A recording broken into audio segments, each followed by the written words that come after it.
it's always good news when, to an extent, when you feel you're interrupting people, because there's a really, when you're sitting, there's a really lively buzz of conversation, and I think that reflects a lot of our experience of the last 24 hours and what has happened. But we will find out what people have been thinking and feeling and what questions are around. We'll find out how the panel plays it. But, I say we're not going to sort of try and answer everything, but to make some comment on what people are saying, the questions people are answering, and there may be other people who want to respond to things that are said. So we'll see how that goes. So we've got roving microphones, have we? Yes. And let's start right at the back with right at the back. So, yeah. Thank you very much for your thoughts, panel. L&T, Columban JPIC. I've been very surprised today. We've heard so little about democracy and mass media, and particularly with Simon on the panel, Ecclesia has been a wonderful contribution to looking at alternative media, and groups like Pax Christi got into Twitter, Facebook. We're getting in there with alternative media, but the fact is that mass media is incredibly powerful for undermining democracy, yet none of the speakers has really addressed that. For example, this weekend, many of us have on our mind the Trident vote, but without looking at anyone. Some of the young people here, their focus is on chasing Pokemon characters around the room. The power of mass media.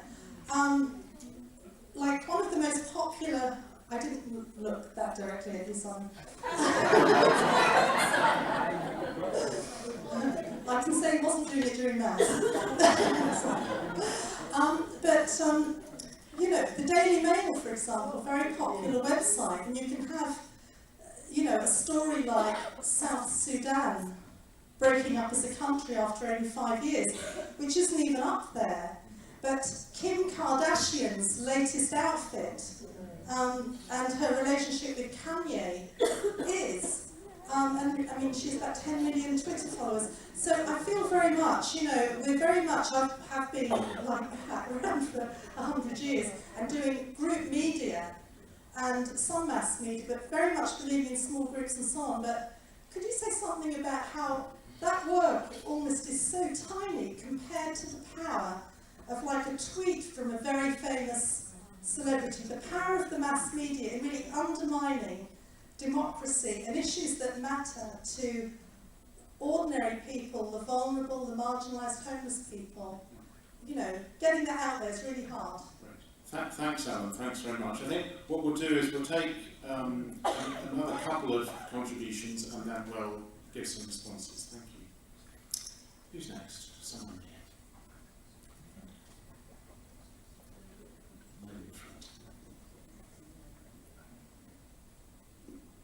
And I'm sorry, I should have said, I was asked at the back, if people could say their names when they speak, that's right. Kathleen Leeds, living in Sussex now, but thank you for that question, because I too am most concerned about, the way democracy is going and the influence of the media, and the whole campaign that we witnessed with all the sound bites coming through television about people saying that they're voting to be better off, and after the results too, oh well, that's all right, we'll be better off. Is that the Christian message? And my conversations with other Christians since the Brexit vote came through have been, we're terribly tempted to sort of say, well, do we really want all these people voting? Now, we know that's terrible to say, but there is the responsibility of the vote of the individual, but also the risk of the vote of people who are easily, or all of us, are easily influenced by powerful media. Thank you. And one more.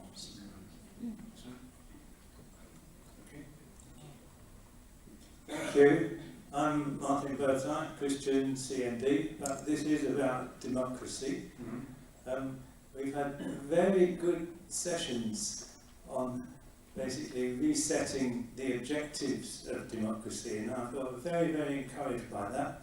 We haven't had so much on how to do it. I'm talking about now the actual machinery of democracy, how we make collective decisions. We know the machinery we've got. We're told this bit's broken, this bit's an ill-informed referendum, this bit's something else, proportional representation, which we voted against, all those kind of things. If we are going to have a strong enough democracy to be able to take on global corporations, and to be honest, I would say some really bad media, like the Daily Mail, if we're going to have that, we've got to have radical thoughts about how we really do politics, which in the end is about deciding what to do. It's about taking democratic collective decision. We're a long way from that. We've got to step back and think hard about it. And really my question is, how are we going to get ordinary people, just ordinary folk, involved in developing the system in a consensual way so that it will work? Okay, so that's three questions which link in different ways. One, on the power of the corporate media and what we do about that. Secondly, connected to that, the influence that has on people. And then thirdly, following from that, the question of, you know, how we reset and develop, you know, democratic processes. Teresa, do you want to start on the democracy one? Because obviously you're a local politician and you engage with that. Okay. Thanks, Marty, for that. I think doing democracy is one of the biggest challenges we've actually got across the world. Because, you know, how do you do democracy? In a society, if we take just for instance the United Kingdom, where people are working long hours, may have more than one job, they may, at times they have caring responsibilities, and yet are you going to put down on top of them the request to say, well, you must take part in your local, you know, area to make a decision? I personally do not like referendum because they're so, you know, as we found with the EU referendum, very black and white. Because democracy, by its very nature, is grey. There's so many nuances to every single issue, and I think taking it as a challenge and taking it as a worry is actually one way of just shoving it onto one side. I think we do actually have to take on board what does democracy really mean. Do we actually really go back to the principles of, you know, involvement of everybody or within the society, or do we think, well, maybe it is representative? I mean, one of the great books that have ever been written about democracy is actually one called the Federalist Papers, which was written by three of the original founding fathers, because they were founding fathers, of the United States, when they were drawing up the US Constitution. And they went through all the issues of what democracy would mean when they were creating this new country. And they actually said things like, we shouldn't have political parties. Well, that didn't last long. But at least they took on board those issues. And it's worth actually reading that if you ever get a chance. They're actually quite easy to read, even though they sound quite heavy. They're actually, because they actually throw a lot of these issues of what we do. But I think we do need to consider things like proportional representation, real proportional representation. Yes, we may get into the situation where recently in Ireland it took them, you know, weeks to come up with a government, and actually the government was probably almost the same as the one that was previous to that. But it's things like that we really do have to start treating people as what they are, which is adults. You know, I think this whole idea that, you know, the only people that can really make a decision about who's in government is, you know, the swing voters, is so treating everybody else as, you know, your votes don't count. And I think, you know, real democracy is very challenging. You may demand an awful lot of us, you know, for thinking about radical. But I think we may actually then get back to actually people feeling that they're part of the politics, that they really have a stake in society, that they are actually, you know, not just a number, you know, on an electoral register. They are actually someone who's contributing, that's taking part in the democracy. Personally, as a local councillor, I would rather have 95% turnout and I lose than having 40% of feeling what's happened to the other 60%. And I think there's also, you know, in terms of looking at a proportional voting system, and when I moved up 6 years ago to Scotland, because I moved into where we do have a proportional system in Scotland, and that means that no one turns around and says, well, my vote is wasted. You know, there is actually a sense in which your vote is going to contribute to the outcome. And in our case, though it might not be so in Italy, I think for very different reasons, you know, we have the Scottish Government at the moment, the SNP doesn't have a majority, and that means it's needing to deal with the Greens, it's needing to deal with Labour, the Conservatives have moved into opposition, but there's a much more participatory feel to that debate, even incidentally the structure of the Parliament, which is horseshoe rather than confrontational. And the fact that people, I mean, in many places of the world, that there's, you know, electronic voting in chambers, which means, amongst other things, you can test opinion in a debate and conversation before you get to a final debate. I mean, the mechanics of the way we do democracy as a representational level is very important. And then going back to your question about, you know, the impact of the media and the referendum itself, it's certainly thrown up deep questions about civic education in terms of participation in the democratic process and so on. We really need to ask more questions about that. I don't know whether Martin or Pat want to add on that one, and then we'll come back to the media one in a moment. But in terms of democracy, participation in it, the shape of it. It's more again thinking of the roles of organisations, NGOs, movements really within the kind of process.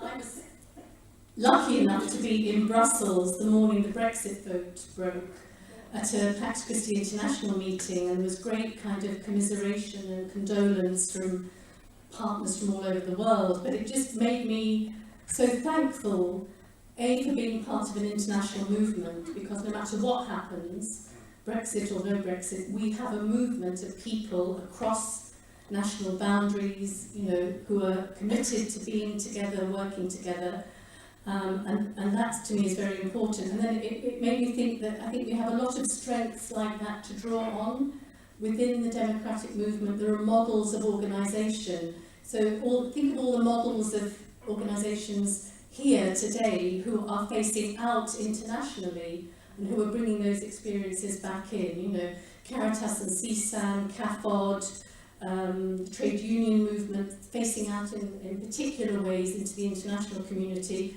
and the domestic groups, Housing Justice, JRS, other groups, also facing out but bringing domestic stories into their arena. And I think our involvement in those organisations is part of the democratic process that can't be taken away.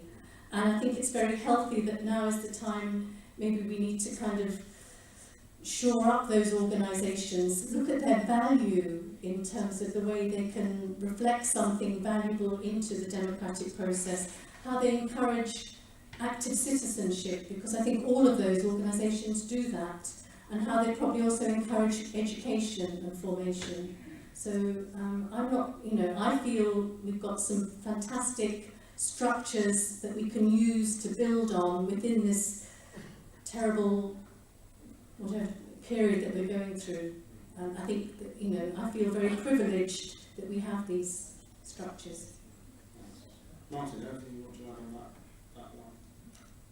But I suppose I was thinking what Pat was saying, just the importance of civil society organisations of all kinds, and I guess the traditional ones have declined, which would be churches and faith groups, trade unions would be.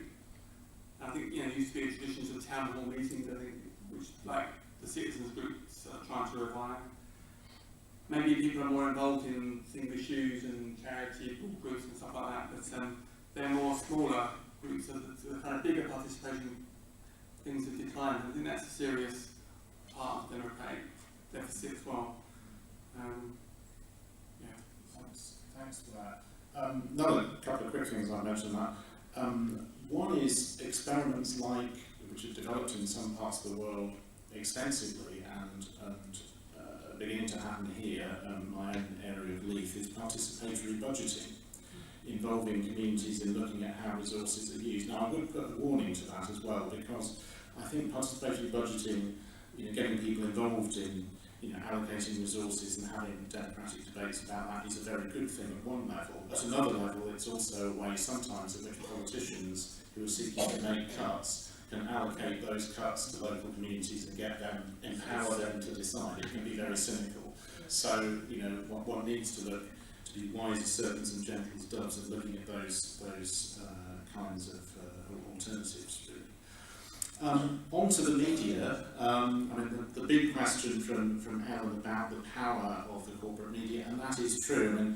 A couple of workshops that I was involved in earlier on the media, and one of the things that we were noting there is that although a huge amount of focus naturally goes on the expansion of social media, the democratisation of media, everyone can have an opinion, everyone can write something and publicise it. Nevertheless, it's the centres of corporate power in the media that still dictate the agenda to a very large extent. And 6 corporations and individuals control 60% of the mainstream private media in Britain, and that's a really serious issue. Likewise, the BBC has become involved in all kinds of political wrangling and debates, so that the kind of hands-off public service ethos has been compromised in all kinds of ways. So there are serious issues there. The comment that I would make about that is that there are 2 things that we need to do in response to that. The first, I'm involved quite heavily in the National Union of Journalists in Scotland and also on the Ethics Council of the NUJ across the country, and we're seeking to work with others to look at alternative patterns of ownership. Ownership is still crucial in terms of the media. So looking, for example, at the possibility of setting up trusts that would have contributions from crowdfunding, maybe some government contribution from other private sources, but it's handled in such a way that you can't see exactly whose money is going to whom, but it begins to support bits of public broadcasting, newspapers and so on, which are there not simply to make profit or to do a favour to their owners or to advertisers, but actually to provide a platform for democratic discussion and reporting. Those alternative models, at the moment, the media that we inherited is being reshaped and in some aspects passing away, but what's coming into its place is very unclear. We're in an uncertain situation, and so we need to make some decisive moves in that direction. So control and ownership is one issue that certainly many of us are involved in. But the other thing that we were saying in both of the workshops is don't think of the media as them over there, become the media ourselves. And one of the questions that's occurred to me in recent years is we've got initiatives like Independent Catholic News and so on, actually, putting alternative voices into the mainstream media, but whether there could be a more organised news service amongst Christian and other justice and peace groups to try and have a bigger influence is something I think that would be worth looking at. So really important that we do that. So that's my sort of take on it, but I think everyone on this panel is engaged in the media in different ways. So again, other comments?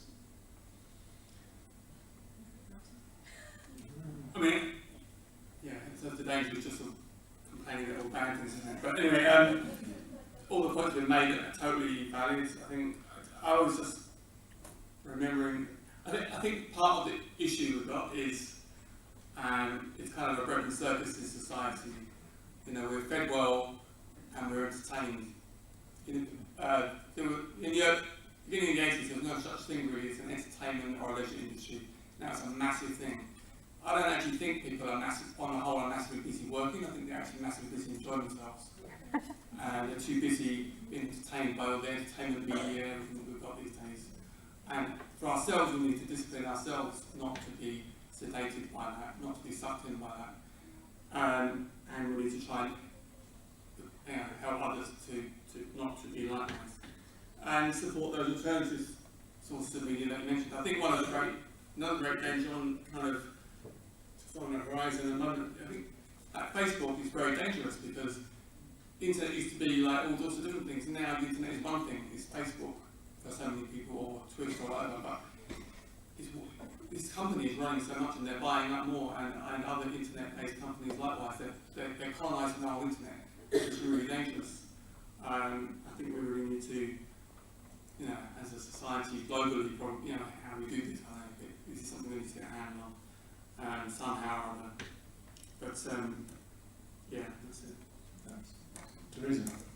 Yeah, I think it's a key issue, democracy, mass media, because we were almost, for instance, driven into the EU referendum by the pressure of the media, and that the way, for instance, as you say, the Daily Mail portrayed people who were over here, came over to the UK as migrants and immigrants, and yet if you challenge that, you're actually abused as well, called all kinds of things. But I think, we do actually have to think that, is democracy being slowly corroded by what the mass media are saying and how they are portraying things? I mean, I remember when I was a child, my dad every single day used to get the Daily Mirror, and it was a great paper. You really did get information. We were all taught to read by, what was in the Daily Mirror. And it was designed for, working class people, but it was well written. If you go back to a lot of that stuff in there, some really good journalists like Keith Waterhouse, Geoffrey Goodman, they had things like a Labour correspondent. How many newspapers these days have somebody out there talking about Labour, i.e. working people, and taking their concerns and their interests and, discussing it in the media? You never find it apart from, the Morning Star. That's the only paper. In fact, a friend of mine once said to me, if you really want to know what's going on in the world, just buy the Financial Times and the Morning Star. It covers everything. And it's very true. Because, you find out what, those who own the country think, and those who actually do the work in the country think. So, that's the kind of thing. But I think, the media is really essential. I mean, I picked up an interesting piece of information. 57% of people who actually voted got most of their information actually from social media, not from mainstream media. And that's quite, a high percentage of people who just say, for example, we know what's in the papers, or, the broadcast media, we're going to go for social media. And there was, an absolute, deluge of information on there. And the other interesting thing was, when you look at the map on how people voted in the EU referendum, and there have been some yellow bits for where they remain, there's a yellow bit all the way around Liverpool. Liverpool has boycotted the Sun for 27 years. Coincidence? That was something we discussed earlier, and that's absolutely true. But what's also true is that, publicly politicians in Liverpool put forward a very positive case as well, as happened in Scotland. So, I mean, I think it's a combination of those kinds of factors. But actually, from the point of view of the Scottish media, Scottish versions of papers like the Mirror and the Sun actually took a different line from the English editorial line. So because they knew what their local readers wanted. So it's a big challenge, but actually what we have in this room is a huge resource for putting out alternative stories, different ways of looking at things, ways of reframing things. Again, an example we were talking about earlier in the media workshop was a meme use the words being used a lot at the moment. It was not just on Facebook and Twitter and social media, but got into the Independent, got onto the BBC website. There's someone, you know, it's something that's been around for many years actually, but you know, your wine is from Germany, your democracy is Greek, you know, etc., etc., and yet you complain about your neighbour being an immigrant. I mean, just, you know, making people think about the fabric of their lives, and that spread, you know, it's a question of how we also inject alternatives to the poison that can also infect aspects of the media. So a huge amount to discuss there. Can I just say something about Yeah. the media in peace, because Alan started with the example there. I mean, I think our experience, and I think that of other people in the kind of peace and non-violence world, is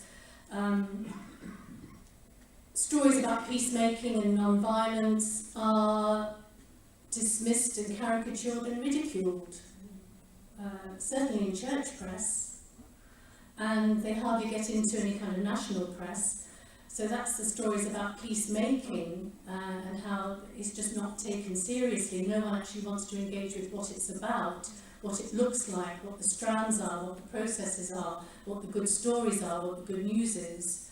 The other side is, we had Chilcot last week, very good reporting on what happened in 2002, 2003, the report itself. But most newspapers bury the fact that since 2014 we have been going on with bombing raids in Iraq and in Syria, and it's what Pope Francis called war by instalments is going on all the time, and that doesn't make the news. It's not a big crisis, it's not a big issue, and the nature of those wars, particularly in Iraq and Syria, are aerial wars, use of drones. It's not involving our own military personnel. We don't have any casualties and losses. So why would it be used here?